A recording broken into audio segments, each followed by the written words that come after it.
நல்ல ஆட்சினா எடப்பாடியார் தான். இனிமே கண்ணை மூடிட்டு கடலை எண்ணெய் வாங்கலாம். ஏன்னா மந்த்ரா கடலை எண்ணெய் இதயத்தின் தயாரிப்பு. வறுக்க பொரிக்க ஏன் எல்லா சமையலுக்கும் மந்த்ரா தான். மந்த்ரா கடலை எண்ணெய், அபார ருசி, ஆரோக்கியமான உடல் நலம். காந்தியோட கனவு என்ன? சுதந்திரம் கிடைச்சதுக்கு அப்புறம் காங்கிரஸ கலைக்கணும்ன்றதுதான் அவரோட கனவு. அவரோட கனவு டெல்லியில ராகுல் காந்தியும் தமிழ்நாட்டுல செல்வ பெருந்தகையும் நிறைவேற்றிடுவாங்க. ராகுல் காந்தி எப்படியாவது ட்ரை பண்ணி காங்கிரஸ கலைச்சிடுவாரு.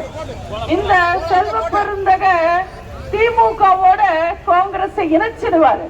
60 வருஷம் ஆட்சி பண்ண ஒரு கட்சி 30 சீட்டுக்காக 3 மாசமா திமுக காலை புடிச்சிட்டு தொங்கிச்சு. ஆனா 10 பைசாக்கு தேராத தேமுதிக 10 நிமிஷத்துல பேரம் பேசி 10 சீட்டு வாங்கி பறந்து போயிட்டாங்க. அவ்வளவு அசிங்கப்பட்டாங்க காங்கிரஸ்.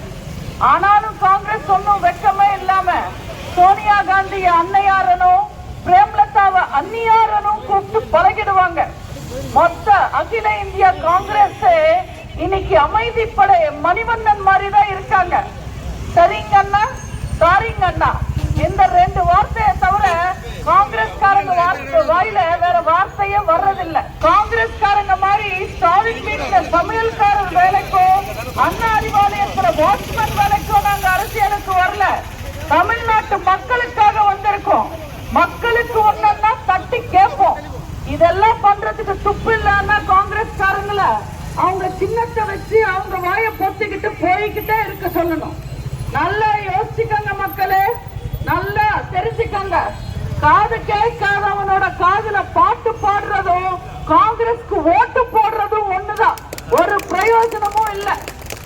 இன்னைக்கு ஸ்டாலின் ஆட்சியில இருக்காருன்னா அது தமிழ்நாட்டு பெண்கள் போட்ட பிச்சை.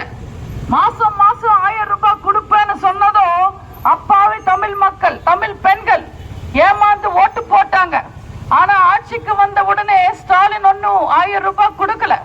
28 மாசம் கழிச்சு கொடுத்தாரு. அதுவும் எல்லா பெண்களுக்கும் கொடுக்கல. தகுதியானவங்களுக்கு மட்டுமே 1000 ரூபான்னு சொன்னாரு. தெரியாம தான் கேக்குற, அடுத்தவன் பொண்டாட்டிக்கு தகுதி இருக்கு இல்லன்னு சொல்றதுக்கு ஸ்டாலின் யாரு? எல்லாருக்கும் 1000 ரூபாய் கொடுக்கணும்ல. தேர்தல் சமயத்துல சொன்னாரா நான் தகுதியானவங்களுக்கு மட்டுமே 1000 ரூபாய் தருவேன்னு? எல்லா பெண்களுக்கும் 1000 ரூபான்னு சொல்லிதான் ஓட்டு கேட்டாரு. ஆனா ஆட்சிக்கு வந்த உடனே எல்லாருக்கும் தரல. இந்த முறையும் அவங்க பொய் பேசுற